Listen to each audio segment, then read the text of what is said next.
Katie Hunter, Kings TV, coach with Bagley out, Rashawn, and now Deadman sick.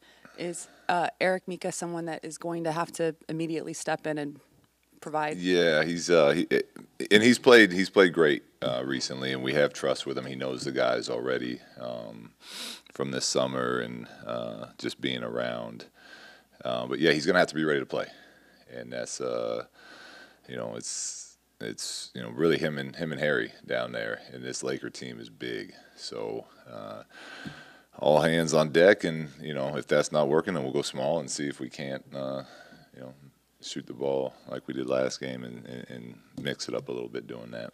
You mentioned how big this Lakers team is. The last time you guys faced them, foul problems with Rashawn specifically was really an impact on the game.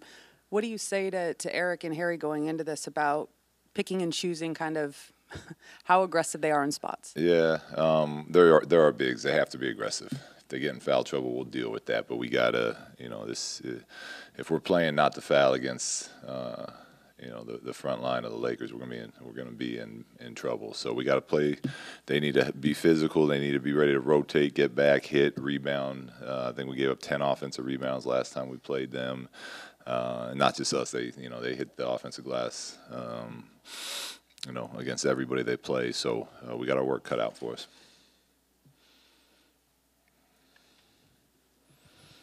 Tony Harvey, Sacramento Observer. Coach Walton, how would you measure your team's confidence? I mean, the last home game, the fatigue factor, I'll give you that. But, then they come back out and, they bust the Clippers wide open, and their confidence level was, through the roof. I keep saying this over and over, they still be in these games. They still will not give up and fight. But where's that confidence level at right now? They're a confident group. I've said all year we haven't gotten over one of the hurdles in becoming a consistent team and taking a big step for us will be when we aren't making shots. Can we still play with that same level of confidence? And I would say for our group, most nights, no matter what, they compete, they play hard. But too often in games, if we're not making shots, it impacts the overall energy of what we're doing. So our confidence level is fine. It's high. We got a group that believes in themselves, and that raises when we're making shots. Jump back in, but the energy level too has to do something with that too, because I know Buddy had mentioned, he didn't think the problem with the team was just that energy that they didn't have in the past home game. Did the energy thing kind of mix in with that too? Yeah. There's all that goes kind of that plays off of each other. Buddy plays high energy every time he's on the court. He plays with a lot of energy. But as a group in that OKC game, we didn't have the proper energy to win an NBA game as the shots continued to not go in for us, and OKC started making a lot of threes. Clipper game, the shots were going in. Our guys continued to play at a higher level with more. You felt us more in that Clipper game for sure. Kyle Goon from the OC Register. Why are you guys all in the same row? Did they make you do this? All right. So you went back to Staples Center this week. What was that like, and what are you feeling now with the Lakers coming into your building? It's been an emotional week. It's for everyone, for you guys, for everyone involved in the NBA. I've talked about it a bunch, and with all that happening, and then going to Staples, and then playing the Lakers the next day up here, emotions are everywhere. I mean, you walk through Staples Center, and it's Vanessa and the girls used to sit right outside our locker room every game, and you kind of pay your respects on the way by, and you forget about that, and then you walk by that spot and you see them there, and it's really hard, and it's something we're all fighting through, but I truly believe that, the best way to honor and to continue healing is compete, keep giving everything you have to the game, and that's what we're trying to do as a group. That's what we talk about as a group, and I think most of the NBA is trying to do the same thing. Luke Jason Anderson, Sacramento Bee. I know it's been a rough week. Some of the guys in this organization, Vlade Peja, Bobby, Doug, a lot of history with Kobe competitively. I wonder how they've been, with you kind of in response to this tragedy, and how proud you are to see the Kings kind of paying tribute tonight to a guy who was such a rival to them. Well, I think it shows how close the fraternity of the NBA really is. Those teams you mentioned, that was before I got into the NBA. But I've heard all the stories from both sides now, and there's not a lot of love, but boy, is there a lot of respect. And that's, it's Vlade and them and our front office, this city, this organization has a lot of pride in their Kings, and it feels very much like a family. And they're hurt, and they're supportive, and they understand. Vlade shared personal stories about things he's gone through, so it's been a very supportive group, even though while competing there was a lot of hatred between the two. Dave McMenamin, ESPN. Luke, first part, have you gone through old photos or YouTube clips or anything like that over this past week? What have you done to help process it? And then, two, if you could just talk about how your relationship changed with him, if at all, while you were once you got into coaching. Yeah, there's been a lot of emotional moments.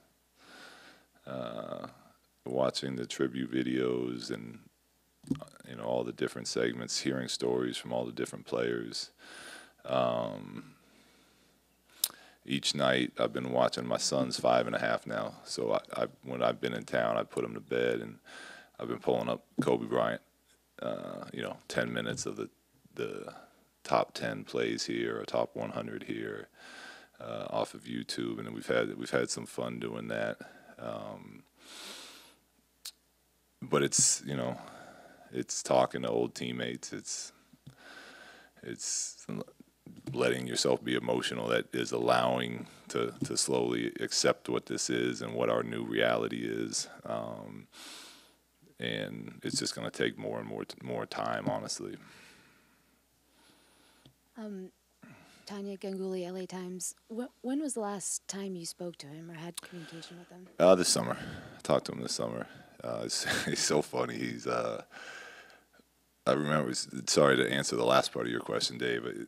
When I was coaching in Golden State, we were playing Cleveland in the finals that first year, and I was, it was like so excited. We're in the finals, and I'm like, let me call Kobe, see if he has any information that he can help share. And this is when my same son was born, so I'm taking him for a walk in his stroller while he's sleeping. Like, I just asked Kobe, I said, tell me anything you know about LeBron. And he goes for like 30 straight minutes. Like, I'm sitting outside of my house, and he's still going about his tendencies and how he likes to pass first and get people involved. And all these things that he studied to play against him were just on the top of his mind. And, that's just, how he approached being a competitor. So, over the times, different, through the years since then, there's been different situations I've called and talked to him sometimes about, advice on different things or how he would see things, and he was always great with sharing that type of stuff. Did he talk about?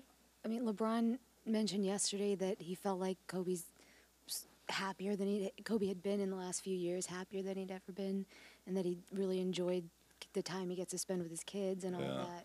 Did you ever get a sense of that? Yeah, but Kobe, yes, I do. I agree with what LeBron was talking about. it was a different type of happiness because Kobe loved competing. He loved being in that locker room before games, but it was way more, the Mamba mentality he talks about. But he loved that moment. The happiness that I've seen him, at least, from afar with his kids and coaching them, and the way he would talk about how much fun he was having doing these 3-hour practices was like, it blew my mind. But he had the same type of passion and joy and love for that as he did for playing. Brad Turner, LA Times. So, Luke, that night you and Kobe combined to score 81 points. Love that story.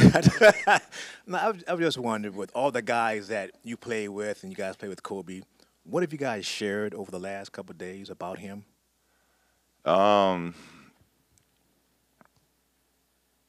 Just how special that time was together.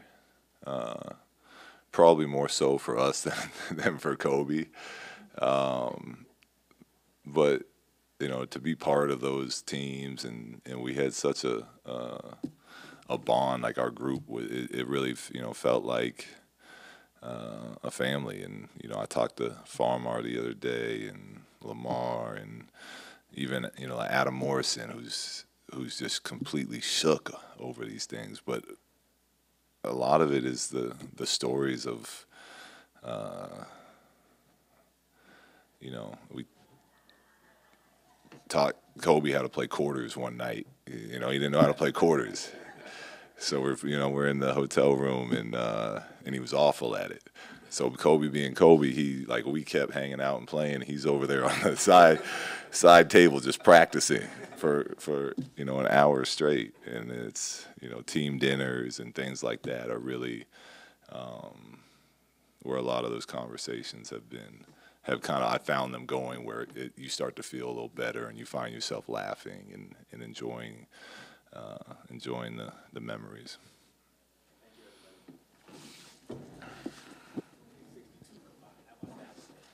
I didn't score that game either.